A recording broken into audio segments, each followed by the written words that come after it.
विधिवत ये भाषाविद मानते हैं कि मागधी से मगधी करते हैं से ही सभी आर्य भाषाओं का विकास हुआ। प्राचीन मगध का विस्तृत क्षेत्र उत्तर में गंगा और दक्षिण में विंध्य की पहाड़ियों के बीच अवस्थित था। इसका विस्तार पूर्व में मुदकगिरी आधुनिक जिसे मुंगेर कहते हैं और पश्चिम में चरणाद्री जिसे आज चुनार कहते हैं। कर्मनाशा और चुनार के बीच का पूर्व भाग सामान्यतः काशी के साथ जुड़ा माना जाता है। मागधी या मगधी भारत की एक प्रचलित भाषा है।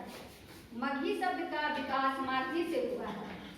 मागधी मगही और मागधी मागही और मगही इस तरह विकास हुआ। आदि व्याकरणाचार्य कात्यायन ने मगही की प्राचीनता के संबंध में कहा है कि सा मागधी मूल भाषा नारायणादि यण कप्पिका। इसका तात्पर्य हुआ है कि वह मागधी भाषा प्राकृत भाषा मूल भाषा है जिसे मनुष्य और अन्य वनवासी बोलते हैं। ब्राह्मण और ज्ञानी लोग भी इसे बोलते हैं। यहाँ तक कि बुद्ध भी इस भाषा में संवाद करते थे। भगवान बुद्ध अपने उपदेश इसके प्राचीन रूप मागधी प्राकृत में ही देते थे। मगही का मैथिली और भोजपुरी भाषाओं से भी गहरा संबंध है, जिन्हें सामूहिक रूप से बिहारी भाषाएं कहा जाता है, जो इंडो भोजपुरी भाषाओं से भी गहरा संबंध है। जिसे सामूहिक में बिहारी भाषा इंडो आर्यन भाषाएं मैथिली की पारंपरिक लिपि कहती है, पर अब सामान्यतः देवनागरी लिपि में ही लिखी जाती है। मगही बिहार के मुख्य रूप से पटना, गया, जहानाबाद, औरंगाबाद, अरवल, नवादा, मुंगेर, भागलपुर और नालंदा जिले में बोली जाती है। इसके अतिरिक्त मगही भाषा वर्तमान में झारखंड राज्य के पलामू, गिरिडीह, हजारीबाग, चतरा, कोडरमा, जामताड़ा, बोकारो, धनबाद तथा पश्चिम बंगाल के मालदा में भी बोली जाती है। आधुनिक काल में ही मगही के अनेक रूप सामने आते हैं। मगही भाषा का क्षेत्र विस्तार बहुत ही विस्तृत है, अतः स्थान भेद के साथ साथ इसके रूप बदल जाते हैं। प्रत्येक बोली या भाषा कुछ दूरी पर बदल जाती है। मगही भाषा के निम्नलिखित भेदों का संकेत भाषाविद कृष्णदेव प्रसाद ने किया है। सा मागधी मूल भाषा। इस भाग से ज्ञात होता है कि भगवान गौतम बुद्ध के समय मागधी की मूल भाषा के रूप में जन सामान्य की बोली जाती थी। ऐसा माना जाता है कि भाषा समय पाकर अपना स्वरूप बदलती जाती है, अनेक रूप में विकसित होती है। मगही विकास मागधी शब्द से हुआ ध्वनि परिवर्तन के कारण मागधी का विकास हुआ, मागही फिर विकास हो गया मगही। प्रारंभिक अक्षर में स्वर संकुचन के कारण मां का विकास हो गया, मां के रूप में विकसित हुआ। और यहाँ यह सवाल उत्पन्न होता है कि मगही भाषा का विकास मागधी पालित अथवा नाटकों प्रयुक्त मागधी प्राकृत से हुआ अथवा मगध जनपद में बोली जाने वाली किसी अन्य भाषा से।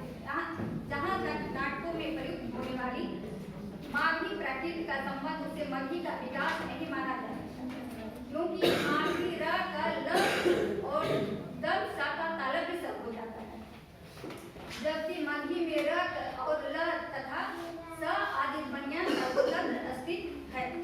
मगही में तालव्य सा का प्रयोग नहीं होता।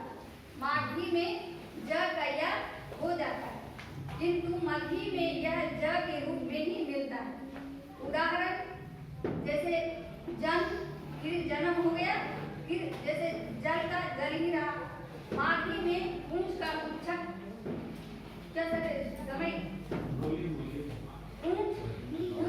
गुच्छा का गुच्छा हो जाता है। मागधी में छत्र का शक हो जाता है, जबकि मगही में छ का क हो जाता है। उदाहरण जैसे पक्ष, उसका विकास फिर होगा पक्ष में, पक्ष तो पंख में होगा। क्षेत्र तो उसका विकास हो गया खेत।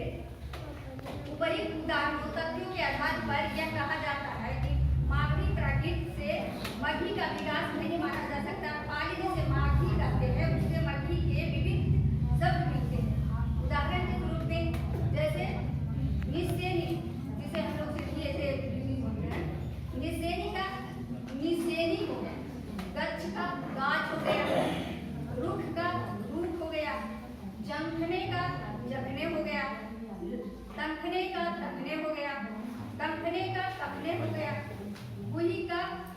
हो गया, जही का जहाँ हो गया, इस तरह विकास होता है।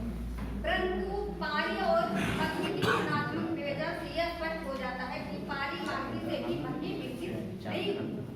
सुनीति कुमार चटर्जी ने पश्चिमी मागधी अपभ्रंश से बिहारी बोलियों को विकसित माना। दोनों की भाषा और मगही भाषा की तुलना से यह तथ्य सुनिश्चित होता है कि मगही सिद्धों की भाषा विकसित हुई। सर्वनाम में सर्वपाद की भाषा जहाँ तो जे का प्रयोग होता है, वही मगही के जे का प्रयोग व्यवहार में 4, 14, 10 को 10 भी करते हैं इत्यादि संख्यावाचक शब्दों का प्रयोग मगही के समान है। शाब्दिक परिवर्तन के कारण प्रयोग मगही तथा सिद्धों की मगही में शाब्दिक परिवर्तन दृष्टिगत होता है, किंतु दोनों की प्रवृत्ति एवं प्रकृति में एक भिन्नता है। सिद्धों की शब्दावलियां एक बदलाव के साथ मगही में प्रयुक्त होती है। उदाहरण स्वरूप ऐसन तो अपन, ऐसे, लेडी, लेलक, आई विकास हो गया, आई का आयल हो गया, फिर आयल से बढ़कर हो गया ऐलरी, अंधारी, फिर अंधार हो गया, फिर उसका विकास खटीला का खटिले, अधरतिया का अधराती का अधरतिया हो गया, हैली घेली हो गया। इस तरह बदल गया, स्वरूप मगही का बदल गया। सिद्ध साहित्य की पंक्तियां भी मगही के बहुत निकट जान पड़ती है। भाव न होई अभाव न जागे, ऐस समाये गो पत्याई, आदि विषु बंगाली है। नियधरणी चंडाली रही। सिद्धों की भाषाकार घटनात्मक रूप मगही से पूर्णतः एकनिष्ठ है। किसी भाषा की घटनात्मक स्वरूप का निरूपण संज्ञा, सर्वनाम, क्रिया, विशेषण, उपसर्ग तथा प्रत्यय आदि से होता है। सिद्धों की भाषा की संज्ञा सर्वनाम मगही के समान ही है। अतः यह कहा जा सकता है कि सिद्धों की भाषा से ही मगही का भाषिक रूप विकसित है। सिद्धों की भाषा और मगही में पर्याप्त समरूपता है। उदाहरण के लिए चर्या पर की कुछ पंक्तियां देखी जा सकती हैं। ऐसे सरह भसई जब जरू भैला, नाना तरवर माउरी, ते अगनत लाले डाली, आई दराहक अपने भैया। उपरिक्त पंक्तियों में सिद्धों ने वर्तमान भूतकाल कृमदत प्रत्यय इल का प्रयोग किया है। इस प्रकार के प्रयोग में आधुनिक मगही में भी मिलती है। मागधी अपभ्रंश से आधुनिक मगही पूर्ण रूपेण जुड़ा है।